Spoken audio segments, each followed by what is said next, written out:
Semua rasul diutus itu pasti sesuai kultur kaumnya. Saya punya sedikit cerita tentang kultur. Kultur itu nilai yang disepakati masyarakat, meskipun persepsi itu salah. Saya cerita sedikit tentang keunikan kultur. Nabi Yunus itu nabi. Di mana-mana nabi itu mengajak ke tauhid, ajaran yang benar ini. Dan dulu nabi itu nggak punya polisi, nggak punya densus, jadi nggak bisa nabi nyuruh yang nggak setuju tangkap, itu nggak bisa. Tapi punya Tuhan. Jadi kalau yang tidak percaya dakwahnya itu ancamannya adab. Dulu itu nggak ada polisi, nggak ada pengadilan, sehingga kalau ada kesalahan itu ancamannya itu akan turun apa? Adab, siksa itu. Sekarang kan kalau kita jadi pemimpin kan agak enak itu, punya keamanan, punya macam-macam lah.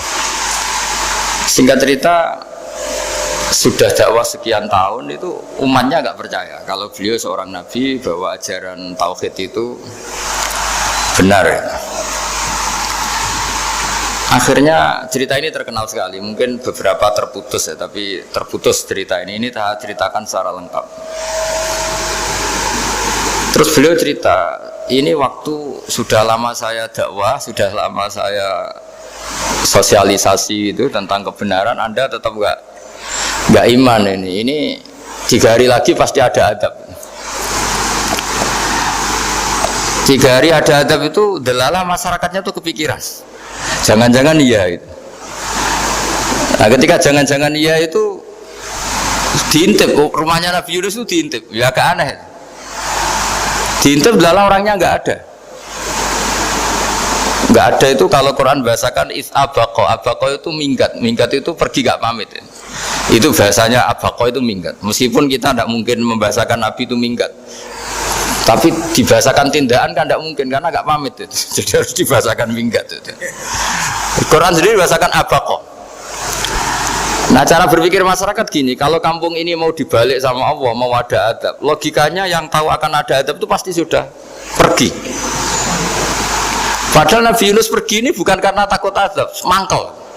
Nyai suwi gagal seminggat ya kan gitu. Jadi ada kiai minggat itu ya ada dalilnya, karena dulu tuh kalau mangkel itu suami yang mangkel istri itu ya harus minggat, istri ya harus minggat. Dulu itu ya boleh, maksudnya boleh itu ya kalau darurat ya minggat sedikit lah, ada nggak apa-apa. Nah, Nabi Yunus itu minggat tadi abako itu kalau dalam bahasa Arab pergi nggak pamit ya. Kalau orang Jawa bilang minggat. Kalau itu sebenarnya saking mangkelnya, saking emosinya, beliau akhirnya meninggalkan kaumnya tanpa pamit. Tapi kaumnya itu menjadi tahu bahwa ini serius Yunus, buktinya dia agak berani di kampung, berarti mau ada adab betul itu. Dan efek positif dari teori itu, teori kultur tadi, kalau ada adab pasti dia pertama yang lari. Kayak dukun itu, kenapa kita tidak percaya dukun nomor itu? Itu kan paling yang minta nomor dulu ada SDSB itu, forecast itu kan paling salam template-nya kan 100.000, padahal dulu forecast itu berapa kalau menang? Kan miliaran ya, juta. Itu untuk kultur kita agak percaya dukun kan, ngapain ngumpulin uang 100.000, kalau dia tahu nomornya kan mendingan tombok sendiri gitu. Itu kan jadi orang itu mesti punya teori umum untuk membenarkan sesuatu atau membohongkan itu. Akhirnya umatnya Nabi Yunus itu iman. Iman itu artinya percaya kalau ini tidak main-main. Buktinya Nabi Yunus gak berani di situ. Akhirnya mereka tobat. Saat itu juga mereka wiridan di lapangan. Terus semua kesalahannya diselesaikan. Sampai ada rumah yang sudah dibangun permanen karena di tanah tetangga, dirobohkan saat itu juga. Bahkan ada batu yang dulu nyuri, 1-2 batu yang dulu hasil nyuri, saat itu juga dirobohkan, dikembalikan sama punya. Hari itu semua kedoliman diselesaikan. Ini penting saya utarakan, jadi tobat itu tidak hanya istighfar. Kalau istighfar ribet, tobatnya orang punya utang terus istighfar gitu kan ribet. Kan ribet itu. Ada punya utang terus minta maaf itu kan ribet itu. Harus diselesaikan itu. Tobat diterima sama Allah. Batas akhir finish dari harusnya ada adab, misalnya Senin, Selasa, Rabu, harusnya Rabu itu sudah kena adab, ternyata Rabu itu tidak kena adab. Nabi Yunus sebetulnya juga penasaran kampungnya itu kena adab tidak, dilihat dari jauh ternyata tidak, tambah kecewa dia gitu. Wah, ini saya kalau pulang pasti dibunuh karena saya dianggap pembohong. Di masyarakat situ ada aturan siapa yang bohong dibunuh. Padahal Nabi Yunus ngumumkan nanti Rebu ada azab. Kira-kira gitu.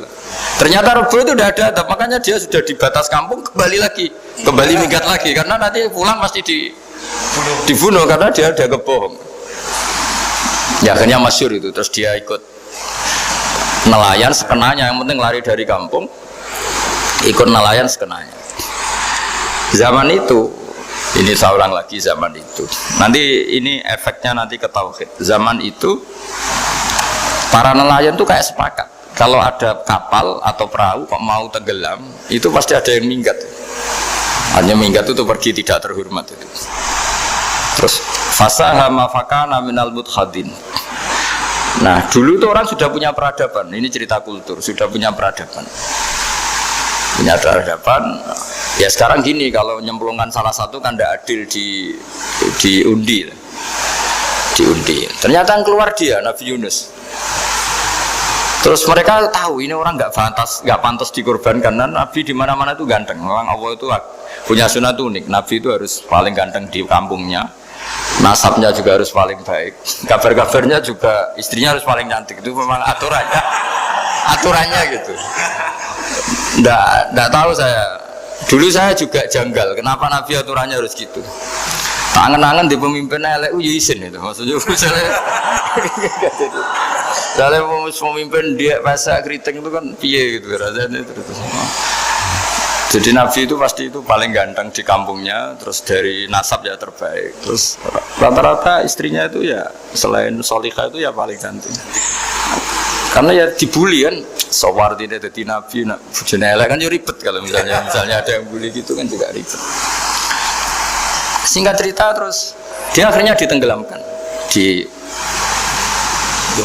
dibuang karena beliau seorang Nabi. Faltaqamahul khut, beliau ditelan ya. Iltiqam itu tidak digigit, ditelan ya. Karena ditelan beliau tidak mengalami dikunyah, ditelan. Iltiqam itu ditelan. Karena beliau seorang Nabi, di dalam batnil khut itu di perut itu dia wiridan, dan barokahnya wiridan itu perut ikan ini menjadi masjid. Dia nyaman di situ, nyaman karena terus ngalami karomah lah. Andikan wali itu ngalamin karomah. Nah, kesimpulan dari cerita ini itu apa? Masyarakat itu akan selalu dengan kulturnya sendiri. Para nabi juga punya kultur sendiri. Dan Allah yang ngelola itu semua. Saya ulang lagi, Allah yang ngelola itu semua. Makanya terus dua kultur ini kalau Allah menghendaki itu gampang sekali. Akhirnya yang terjadi apa? Nabi Yunus jadi kasih sanksi Allah karena pergi tidak pamit. Masyarakatnya justru enggak karena tobat. Dan tobatnya masyarakatnya ini karena kekeliruan Nabi Yunus. Keliru dengan makna bukan dosa. Andai kan Nabi Yunus saat itu kok di rumah ingin menyaksikan adab, itu masyarakat mesti gak percaya kan ada adab. Mau ada adab kok dia di rumah gitu. Jadi unik, Allah cara ngelola masyarakat itu unik. Nah, dari keunikan cara Allah ini kemudian lahirlah ilmu yang bernama ilmu tauhid, ilmu tawakal, ilmu pasrah nang pangeran itu. Karena kemarin pas Pak Yusuf sama Bu Sulis soal saya itu tak beri cerita, agama itu milik Allah. Sehingga teori yang dikatakan manusia itu ya teori saja, tetap semua itu di tangan Allah. Ya saya saat itu cerita, misalnya saya ditanya, ini besi, materi besi dengan kaca itu kuat mana? Mesti kita menjawab kuat besi. Tapi saya yang mengendalikan besi dan kaca. Ternyata saya punya merencanakan menghancurkan besi, menetapkan kaca ini tak simpan, akhirnya puluhan tahun. Yang ini saya rencanakan saya hancurkan itu. Andai kan si yang menjawab tadi tahu rencana saya, mesti kuat bilang kuat kaca. Gitu. Kalau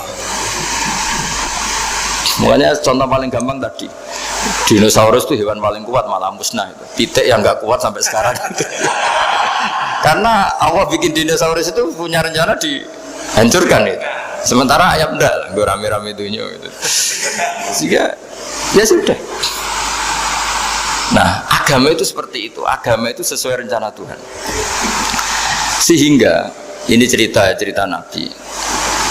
Sehingga Nabi itu kadang nggak tahu bedanya antara sesuatu yang punya data, punya perangkat untuk menuju A misalnya, itu nggak tahu bedanya. Jadi kalau Nabi ditanya misalnya gini, onta itu lahir dari betinanya, dari indukannya bisa, ya bisa. Lahir dari batu, jawabnya ya bisa. Kalau dia seorang Nabi pasti jawab bisa. Kalau Nabi loh ya, bukan direktur mandiri, Nabi itu mesti jawabnya bisa. Jadi kalau Nabi ditanya, mata air itu keluar dari bumi kedalaman 7 meter, bisa. Keluar dari sini, dari meja, jawabannya ya bisa. Karena Nabi itu saking dekatnya Allah, tahu betul bahwa perangkat di dunia ini tidak bisa mendikte Allah. Semua itu kehendak Allah. Logika yang terbangun Nabi itu sebenarnya gampang ya. Kalau kita teliti itu hanya gampang, itu sesuatu yang benar itu pasti bisa dijelaskan secara gampang. Nah ini ngaji tauhid biar tidak terlalu berteori itu. Karena kalau saya cerita uang pinter jenengan. Dan saya tidak ingin pinter tentang uang. Tak beri contoh. Nah ini sebenarnya nanti kalau sampean suatu saat meninggal ketemu mungkar nakir itu tahu cara menghadapi. Nanti tak warai tekniknya. Tak warai tekniknya. Bocoran bisa. Bocorannya tadi. Makanya ada cerita, agama ini baik sekali. Orang bocorkan ujian nasional itu kriminal, bisa ditangkap parosidi.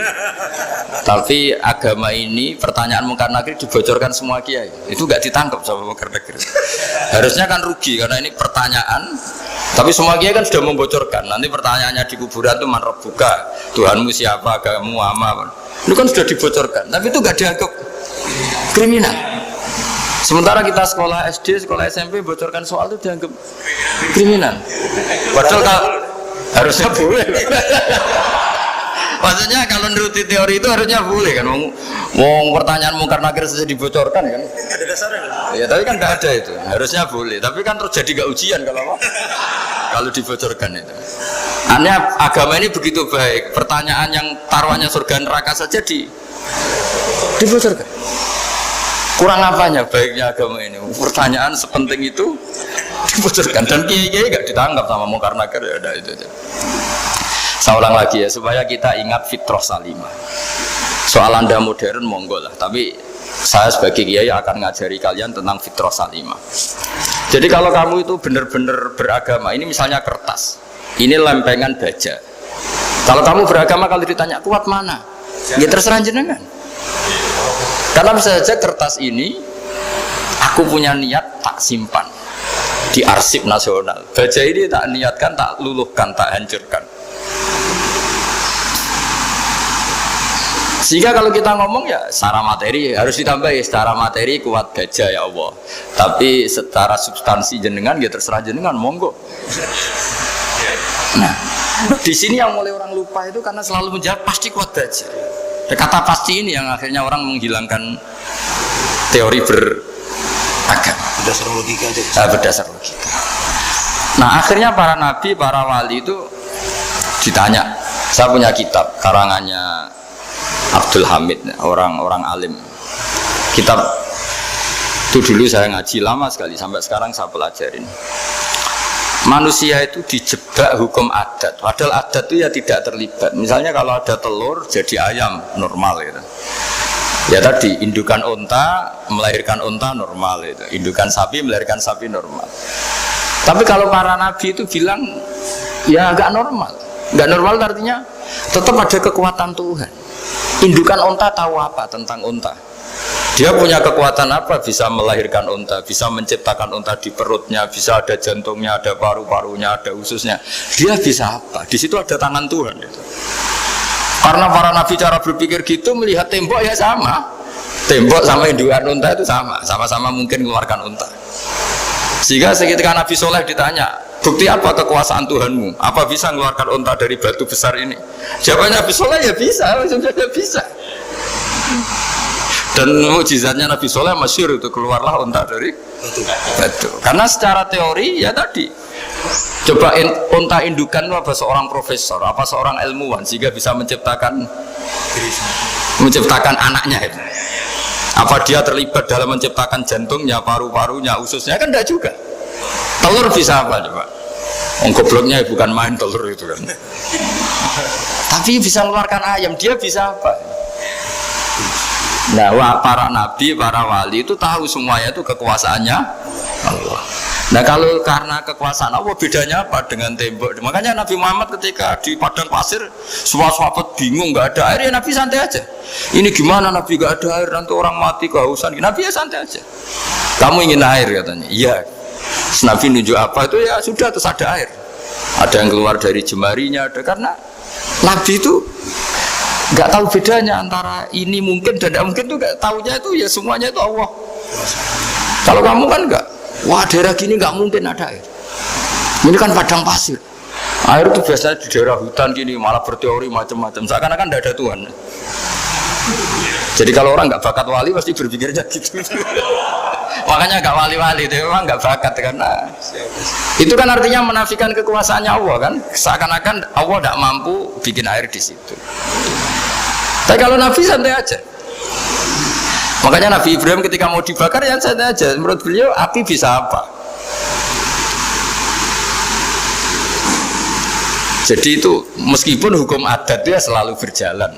Normalnya api yang membakar, di padang pasir normalnya ya nggak ada air, normalnya batu ya nggak mengeluarkan unta. Tapi kamu jangan terjebak oleh keseharian yang Anda lihat. Tetap di balik itu ada kekuasaannya Allah Subhanahu wa Ta'ala. Nah, ini yang namanya iman. Dengan iman seperti itu nanti ketika kita mati itu ya santai saja. Ketika kita hidup ya tidak tahu oksigen itu apa masuk ke tubuh kita, sistemnya kayak apa, jantung kita ada ikut bikin, paru-paru kita. Artinya zaman kita hidup pun sebenarnya kita tidak bisa ngelola kehidupan, itu tidak bisa. Nah kalau sama nggak bisa, nanti setelah mati juga tidak bisa. Ya sudah, ketika kita hidup yang ngelola juga Allah, ketika mati juga yang ngelola. Bedanya apa? Nah, ini di sini terus kita dilatih inna sholati wa nusuki wa mahyaya wa mamati lillahi rabbil alamin. Tapi kenapa kita ragu terhadap kehidupan setelah kematian? Karena ketika kita hidup seakan-akan kita tahu cara hidup. Makanya Allah itu tersinggung betul ketika ada orang merasa bisa ngelola cara hidupnya. Makanya kata Allah, kalau gojlok orang-orang yang kepedean itu, kalau kamu top, mbok jangan mati. Itu falaula in kuntum ghairu madinin tarji'unaha in kuntum shadiqin. Kalau kamu merasa top itu jangan mati. Di mana-mana mati itu tidak top. Falaula idza balaghatil khulqum wa antum khina idin tanzurun. Mbok ketika nyawa kamu sudah sampai kerongkongan, kamu tarik lagi supaya kamu tidak mati. Mati itu tidak top. Katanya kamu top kok. Mati. Jangan mati. Kalau top itu jangan mati, jangan miskin, jangan tua, jangan jadi jelek. Pokoknya top terus gitu. Itu digosok sama Allah. Tapi orang itu lupa bahwa nah ketika sehat begini kita seakan-akan ngelola kehidupan. Nah gara-gara merasa ngelola seakan-akan kalau mati lalu saya gimana ya kalau mati? Di kuburan ngapain ya? Terus kantornya gimana, kerjanya di mana? Ya udah usah begitu.